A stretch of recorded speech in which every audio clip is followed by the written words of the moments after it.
How do you go about sleuthing a company? How do you go about digging out all the physical information that will give you an edge over all those who stay comfortably at home or in the office and look only at what we call the ink and the blips? After all, you are not a state-employed James Bond who can go and do no matter what and the Queen will forgive you. You have to follow the law and you have to act ethically also. Well, let's start by setting the high bar of what you would like to know, what's worth knowing, and then see how much of this you can do to begin with. Later on, you can do more. Assume you'll be nominated the CEO of a medium-sized company. Larger companies require much more skill to dig out the information. So let's start with a medium-sized company. You've been nominated the CEO of the company. You come in, and the first thing, you make a beeline for the CFO, and you are asking him or her, is there anything urgent I'll have to know about before we start talking among all the executives? Is there any lawsuit can bankrupt us tomorrow? Is there any big debt the bank can collect tomorrow? And the CFO tells you, there's nothing like this outstanding. All right, you said, let's collect all the executives in the main office, in the main boardroom. All of them are around, and you ask them for the names, for a very brief mention of what each of one of them does, and a 5-minute survey of what they're expecting to do, what they think the main problems are, and what is their view of what's happening in the company. They've been preparing for this, so each one gives you about 5-minute spiel. Now, half of what they say you don't know, you don't understand because you don't know the company, but you can get a very fast glimpse of who knows what he or she is talking about, or at least give the impression, who sounds coherent, who is rambling, who sounds sure of himself or herself, and who is not. After that, you thank them for the job, and you say you are going to be in touch with them, and then you gather all the employees of the company in the boardroom, and you ask them to tell you briefly just their names. There's about 50 of them. After their name, you ask them to tell you if they think there's any immediate problems in the company. Of course, nobody speaks. You tell them, my door is always open. Anyone come talk to me is always welcome. And then you bring in only the sales team. And you ask the sales team, give me a list of all the customers of the company. And they bring you a list of, shall we say, 25 customers. Some of them are private individuals, some of them are rich individuals, some are partnerships, some are corporations. And you ask them to give you a list of all the revenues graded by the customer that brings in the most money and the one bringing the last. In the 25, usually the 20-80 rule works. Usually, 20% of the customers give you 80% of the profit. Like 20% of the employees give you 80% of the problems, and so on. And then you look at them and you look at the salespeople. Some are young, some are old, some men, some women, some with a beard, some without. And you ask them, now, who is the one who takes care of the biggest customers? And one of them raised his hand and said, my name is Brian. I'm the one who takes care of the biggest 5 customers. You take a look at the list and you see that all of them have been rising revenues. And you say, well done, Brian. Good job. Now, who are these customers? And Brian tells you, the first one is Ford, the second is GM, the third is Tesla. And you say, no, Brian. Who are the people, the individuals in Ford, Tesla, and GM that sign the checks, that make the revenues, that pay the taxes on this joint, pay the telephone, pay your salary and mine, and hopefully can pay a bonus for everybody and one day pay dividend to shareholders, of which I am one, because if I did not own any shares, I wouldn't be the CEO. So who are the people? Because Brian is smart, he knows who these people are, because these are the ones who sign the checks, and he would have to know if they like sailing or NASCAR, if they are low class or high class, if they are educated or less educated, and he has to know what kind of people they are so he can talk to them as people and make them sign more checks. And then you listen to all this and you say, Brian, okay, who are now the committees that give permission to all these clients to sign checks for us? Because clients, customers cannot just decide what to buy. They have a list of approved suppliers. Who are the committees that approve us?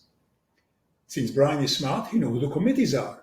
And then you ask him, what about the CFO? Because the CFO is the one who pays, who signed the checks. And Brian says, in this case, it's the assistant CFO, or maybe it's in this case, the treasurer, or the regional VPs. In other words, Brian is super smart, and you know who are the customers who use the product, the committees who approve the product, and you also know who is a signer for the product. In other words, you know who are the user, the vetter, and the payer among the clients. And then you listen to all the other salesmen go to their pitch, and you say, all right, now the first job that you have is to make sure that all these customers are going to continue and pay us and sign more checks. The second job is to try to make sure they are going to sign more checks and increase their revenues coming from them. The third job is to get new clients so that we are going to get even more revenues. Now, before I let you go, you say, is there any risk we are going to lose some of these clients? Two salesmen raise their hand and say, these two clients may be a problem. And you say, come to my office later, we'll talk about those things. Let's stop here now. When you come to a new company and you want to buy its stock, the first thing you have to know, the same order as a new CEO, whether they have an urgent problem that can make them go bankrupt or make them lose half the money or can make their name mud. So you have to see very quickly if there's a very basic urgent problem you have to look at before you even look at them. If there's more than one such problems, you may not want to look at them. Or maybe it's a problem you know how to solve and therefore you do look at them. But that's the first thing you look at. The second thing, you have to see who the customers are. And you look at the customer that provide them with the 80% of the revenues, and you try to see among this customer who is the one who is using the widget or the service that the company provides, who is the committee, the vetting committee, the chaperones who may prevent the customer from using your product, and finally, who is signing for the product, for the checks. Because if the user will take 6 months to make up his or her mind to use your product, and the vetting committee will take another 6 months, and the CFO will take 3 to 6 months to sign the checks, maybe it's not the business worth having. Unless that's the kind of thing they always do in the business, and if you're already in, you have an edge. But it's probably not a good business to be in. To sum up, when you start looking at a company, to sleuth it, you have to see very fast if there's some terminal problem that may come and bite you in the butt. And if there isn't, then you can go and try to see who are the main customers and provide the revenues, and you have to see the split between the user, the vetter, and the payer for each one of them. How can you know that? One way is to talk to the salespeople of this company or another company, or talk to the suppliers. You have to pick up the phone and call them. Or if you know where the salesmen meet, you go there and you chat with them. And the best way to have a salesman talk to you, or anybody talk to you, you ask him the magic question. That's very interesting. Tell me how you got to be in this position you are in today. You have had a degree in, shall we say, biology, and now you are top salesman in the widget company. How did you get to be there? And then the salesperson starts telling you the story of his or her life. There are other ways of doing that. But as you can see, the best tool that a sleuth can have comes in twos, and that's your ears. You keep your ears open, you ask a question, and then you listen. So, the first lesson for sleuthing, you have to see what a CEO would see if he would come to the company and try to see things very quickly.